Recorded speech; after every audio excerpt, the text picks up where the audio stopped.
Namaskar.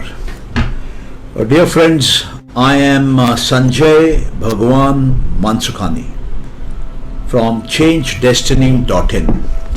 I am a teacher of Patanjali Yoga Sutras, and in this fourth chapter in the Yoga Sutras, Patanjali has tried to counter some of the Buddhist notions on the mind, because Buddhism was picking up tremendous speed that time, and probably Patanjali thought it better and advisable to counter certain Buddhist philosophies on the mind.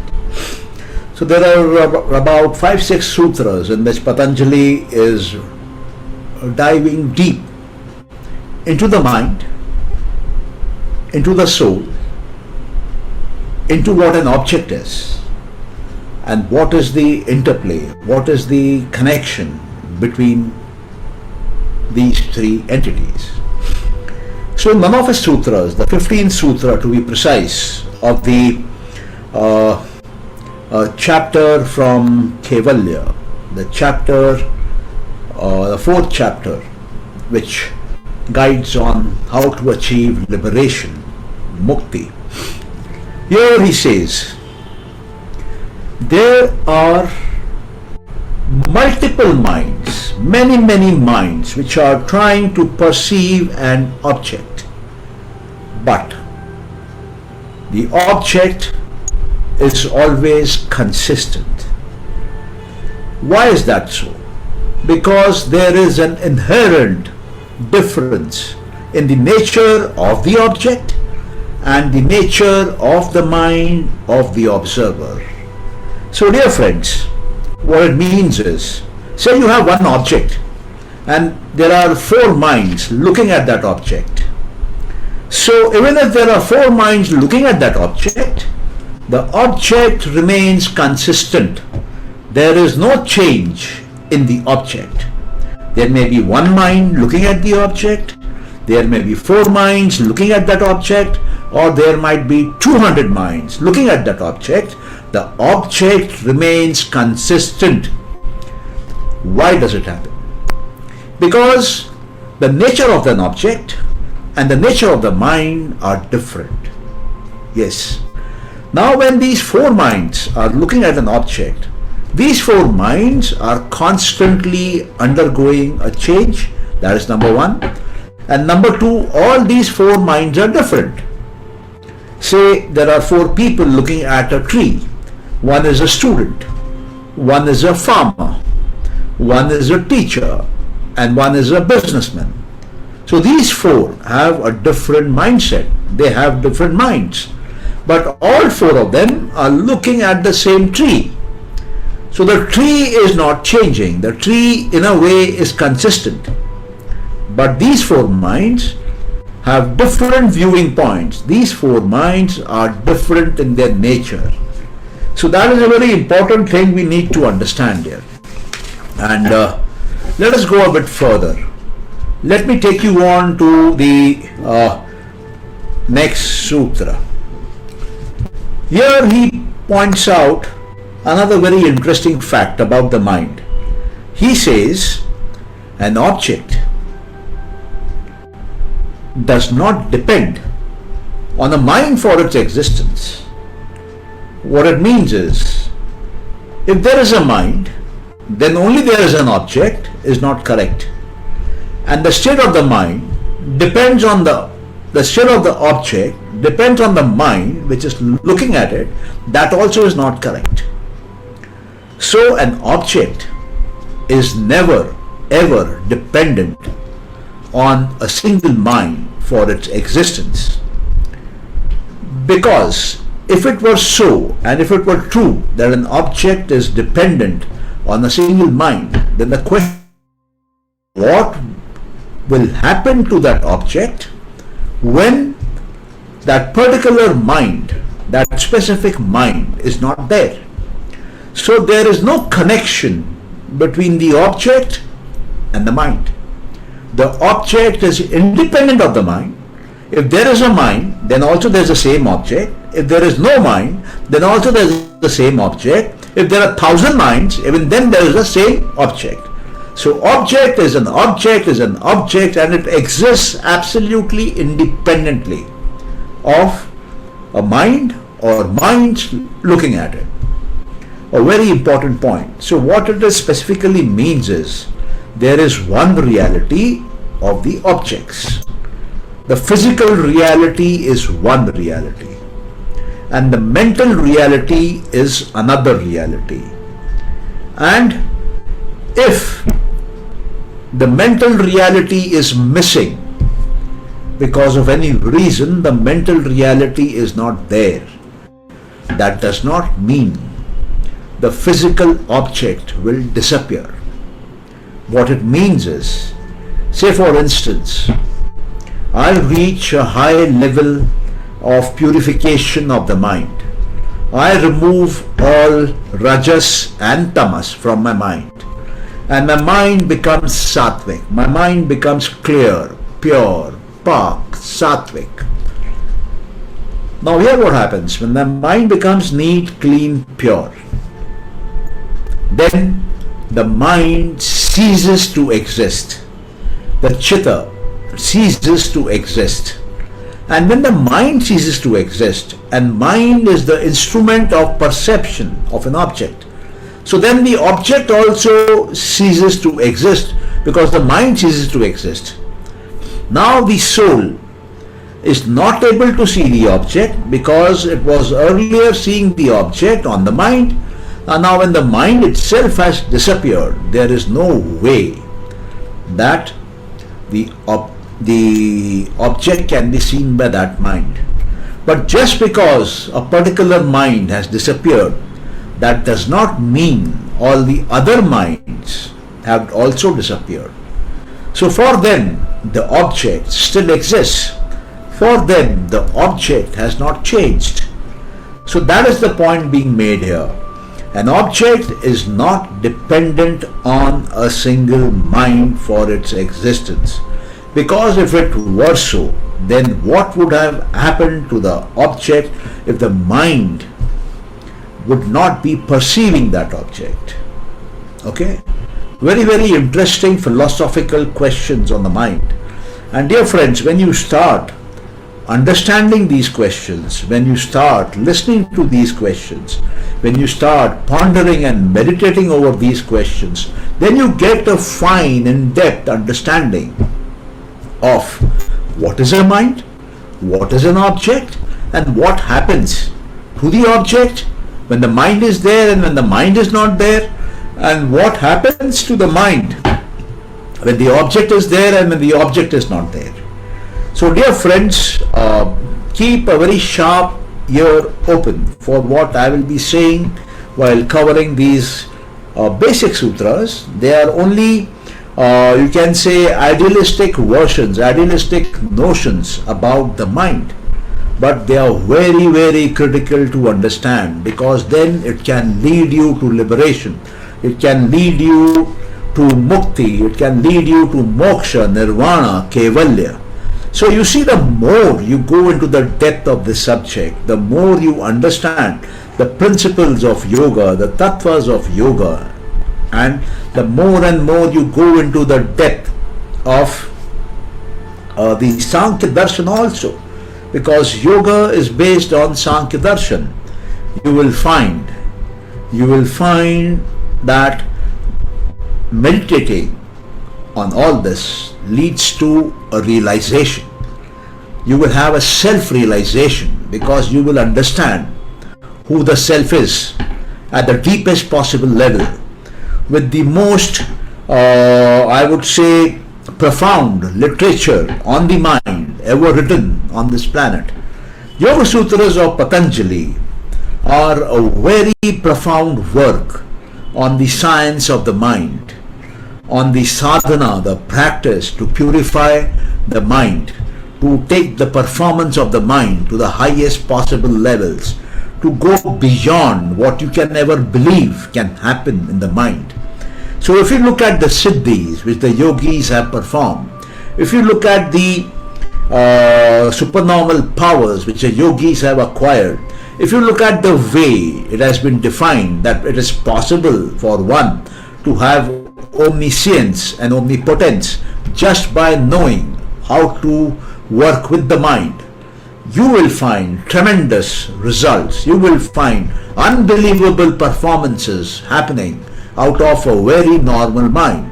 Ashtanga Yoga is one such method, one such sadhana, one such process which Patanjali has brought forward in front of mankind, and it can do wonders. So let us go a bit deep into the sutras here about the philosophy of the mind. The next sutra, it says another very important thing. It says a thing, an object, is either known or not known by the mind, depending on whether the mind is noticing it or not noticing it. So let's say there is a water jug in front of me on a table, and I have not noticed it, I have not witnessed it, I have not experienced it. Then do I know about it? No, I do not know about it. I can only know about an object or a thing when it is noticed. When it is noticed, it becomes an experience. When it becomes an experience, it becomes memorized. When it gets memorized, it becomes a sanskara. And when it becomes a sanskara, it will turn into a karma. So dear friends, there is a glass jug, there is a water jug. It is kept on the table in front of me.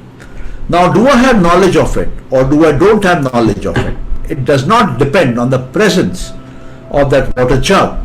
It depends on whether have I noticed it, whether my mind has made a note of it. And an object is only there when the mind in front of which the object is placed has noticed that object.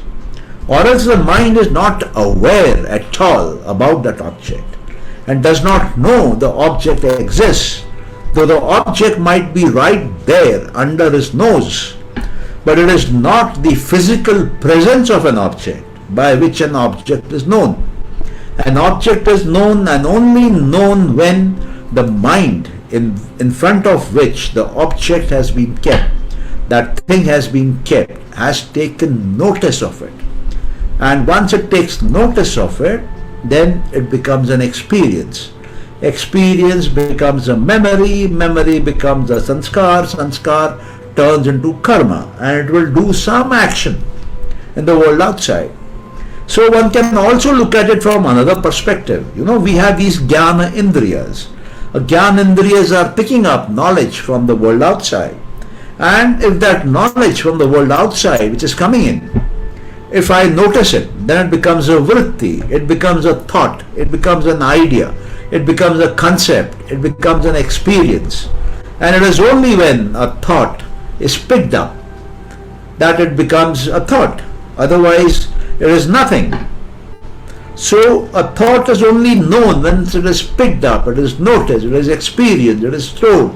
It becomes sanskara, then it becomes a karma, and then it comes to the cycle of vritti, sanskar, karma, chakra. And that is how life is formed. That is what constitutes life. That is what makes up life. So this is a very important thing which we need to understand. An object can only be noticed by the observer when the mind has noticed it. Otherwise, no. Okay? Moving forward. Actually, you see, these sutras are very logical, very simple to understand, and very, very interesting to understand. Because in the normal circumstances, we don't notice these things, but they are very elementary and very powerful. They open up a new world of psychology, human psychology for you. They open up a new world of understanding the reality around us, both the physical reality and the mental reality. And it helps us to understand the connection between the two, between the physical reality and the mental reality. So moving ahead to the next sutra, here he says, the permutations of the mind. Our mind is going through constant change because of the gunas, because of the qualities of rajas, sattva and tamas. They are qualities of the mind which keep on fluctuating, switching, changing. So he says the fluctuating permutations of the mind are always known to its master. And who is the master here? The master is the soul, the Purusha. And why is it known to the soul, to the Purusha? Because the Purusha, the soul by itself is unchanging. There is no change in the Purusha, there is no change in the soul. It is a constant, it is unchanging. Whereas the mind is constantly, continuously changing. It is going through various permutations and combinations. It is picking up various objects from the outer world, and they are forming forms on the mind, and fluctuating forms, fluctuating conditions. So dear friend, the soul, which is unchanging, fixed, constant, is able to pick up these fluctuations in the mind, and it can see them. So the point being made is, the mind will keep on constantly changing, will have various permutations and combinations, but it is kept a watch on by its master, the soul, the Purusha. So the soul is the master of the mind, and it is the mind which actually sees the object. And the object is seen by the mind only when the object is noticed by the mind. If the mind is not noticing the object, then the object does not exist for the mind. So that is the combination. You have the object, you have the mind, and you have the soul. The object is seen by the mind sees the object, and the soul sees the mind. The soul sees the fluctuations, the changes, the dynamics of whatever is happening on the mind is constantly being seen by the soul. How is the soul able to see it? Because soul by itself is unchanging, and when it sees changes happening in the mind, it is able to pick it up, it is able to compare with its unchanging status, and this helps it to see the mind in complete clarity. That is why the soul is called the master of the mind. Moving slightly further, moving on to the next sutra. Here it says, the mind is not self-illuminating, because as its nature is, it is the object of perception. Now how does the mind become the object of perception? And why is the mind not illuminating itself? Because you see, it is the soul which is unchanging. It is the soul which is able to see the mind, and the mind is able to see the object. So the mind by itself is not illuminated. The mind by itself is actually an object of perception. Object for whom? Object for the perceiver, object for the observer, object for the soul. It is the soul which is seeing the mind, and it is the mind which is picking up the signal of the object outside. So the mind is not self-illuminating, mind is not throwing light on itself, but it is the soul under whose light the mind can be perceived, mind can be seen by the soul itself. Another very interesting sutra, and that is that I'm sure all of you can easily realize this also. We can at any point of time either see the object outside, or we can have a look at our mind. That's all. So if you are looking at the world outside, then you will not be able to see the mind. That is, your soul will either see the mind, or the mind will see the object. Both of these activities cannot occur together, because attention at any single point of time can be only in one place. Either the mind is watching the object, putting all its attention on the object, or the soul is putting its attention on the mind and is observing the mind and its fluctuations. both of them together simultaneously cannot occur. Only one of them can occur at a point of time. Okay?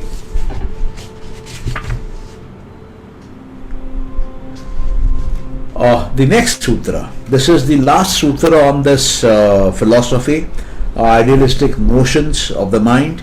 And here he says, if the mind were able to be recognized by another mind, then there would be an infinite regress of one's intelligence by another intelligence. And moreover, there will also be a confusion of memory. So a mind can look at an object, a soul can look at a mind. But what it means is a mind cannot look at another mind. Very important point. The mind can only look at objects. The mind cannot look at the mind, and the mind cannot look at the soul. The soul, on the contrary, can look at the mind, but the mind cannot look at the soul. Now, when the mind is looking at the object, at that particular point of time, the soul cannot look at the mind. And if the soul is looking at the mind, then the mind cannot look at the object. So what it means is, the mind can do only one work at a time. The mind can either observe the object, or the mind can get observed by the soul. So in all the activity, the mind is there, and mind is doing two activities. Either the mind is watching the object, or the mind is getting watched, getting observed by the soul. Nothing else. The mind cannot watch another mind. Okay, and once the mind is completely purified, if there are no fluctuations in the mind, then the mind disappears. Then now there is no mind. And once when there is no mind, how can there be the object? Because it is the mind which was looking at the object. And now since the mind has gone, because there is no fluctuation in the mind, the chitta has gone. So then the object, that cannot be observed, that cannot be watched. So the object also goes. So we see this interesting interplay between the soul, the mind, and the object. So let us just recapitulate them. These are only 6 or 7 sutras. Yeah. So, if there are many minds which are looking at an object, but even then the object remains consistent. So it means that an object can be looked at by any number of minds, and the object does not change because of so many minds looking at it. I repeat, an object can be looked at by any number of minds, and the object does not change because of the number of minds looking at it. At the same time, the question is, why does it happen? That is because object is different from the mind. Object is not the mind. So mind has a different characteristic, a different dharma, and the object has a different characteristic, a different dharma. Though both of them, the object and the mind, they are made up from Prakriti. Both the object and the mind have come from Prakriti. The substratum of both of them, the object and the mind, is Prakriti. And from Prakriti comes the object, from Prakriti comes the mind. But they have different dharma, they have different properties. Though the substrate might be the same, that is the dharman, the substrate is same.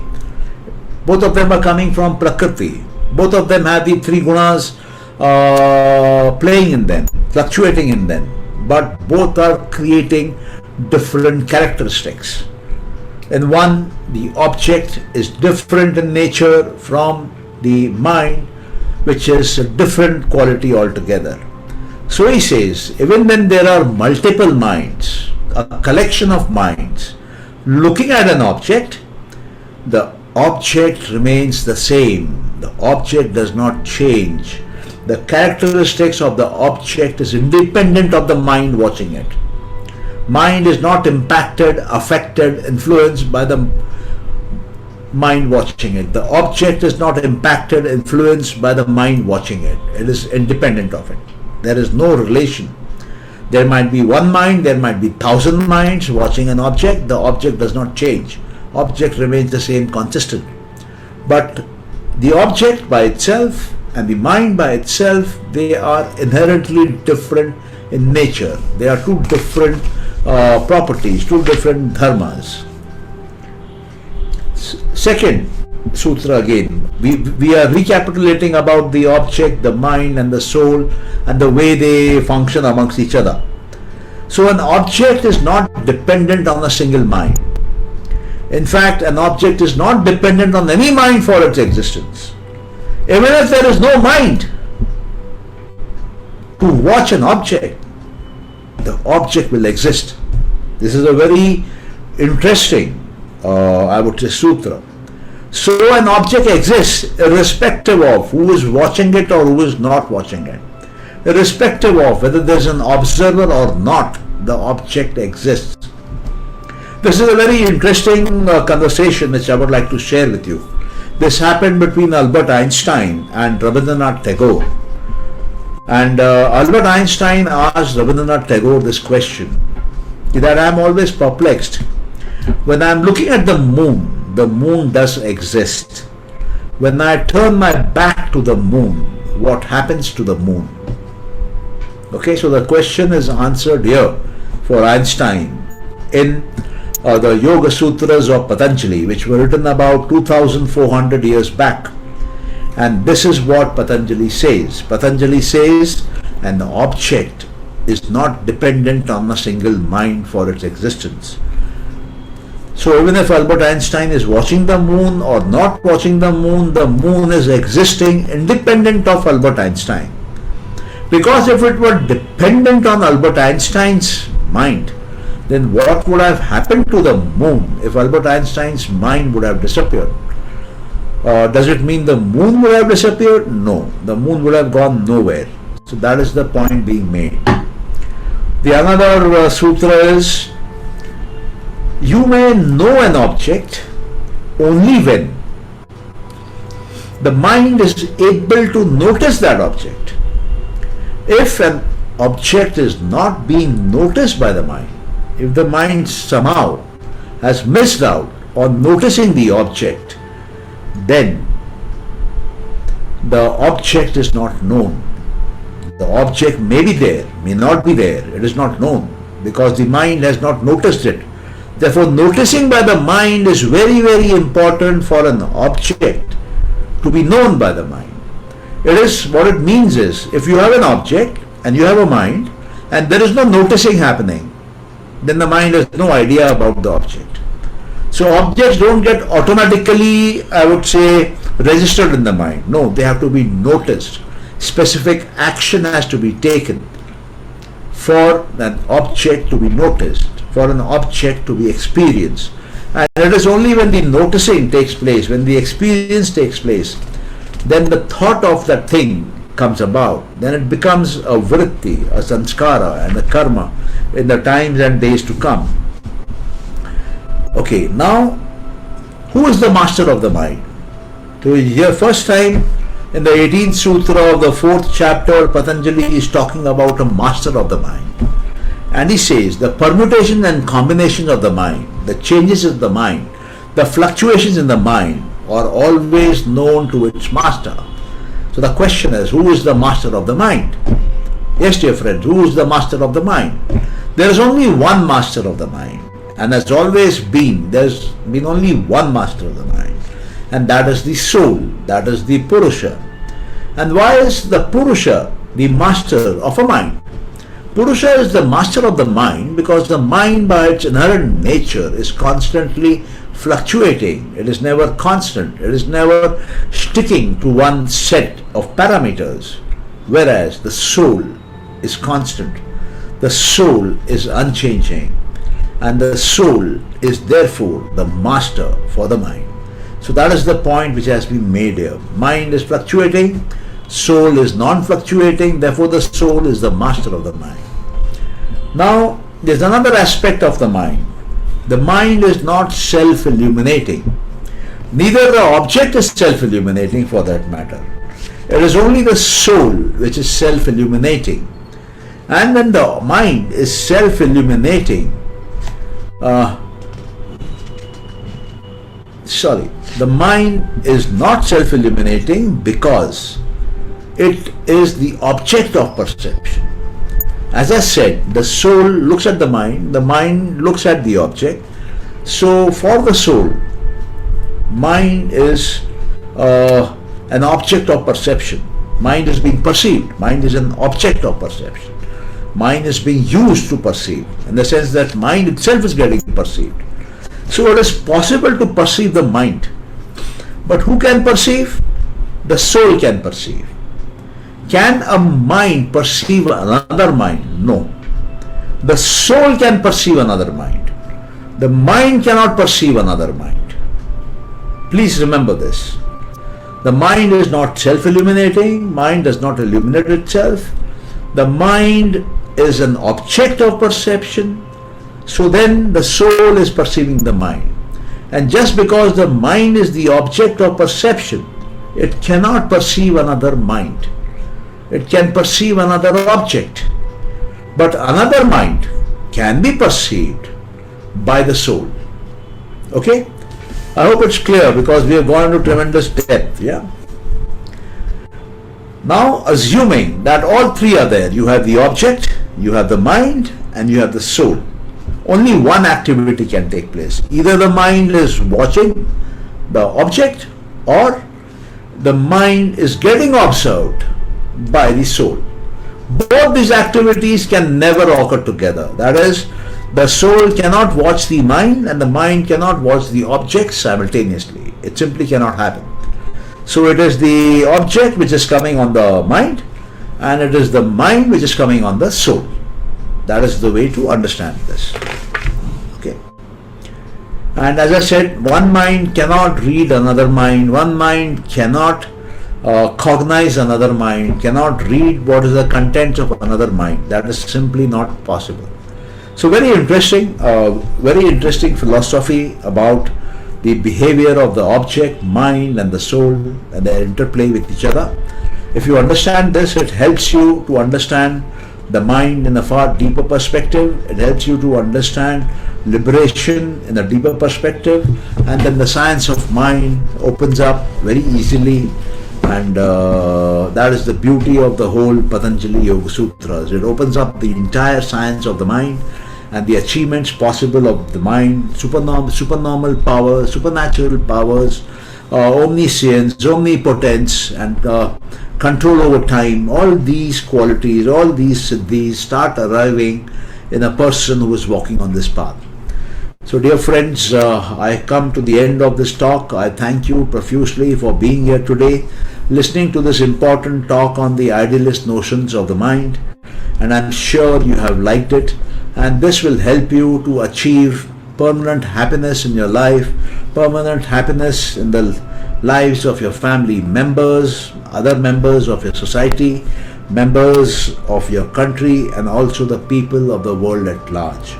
I thank you for being here. We are giving these talks on a regular basis so that people are able to enjoy the contents of the Yoga Sutras, which have been written in pretty ancient times and have magical powers of helping you to achieve whatever you want to achieve in your life. We do a number of courses on the Yoga Sutras of Patanjali on manifestation, and I'm sure you guys are going to love it. If you wish to join in, you can check it out at changedestiny.in. Thank you so much. God bless you. Take care.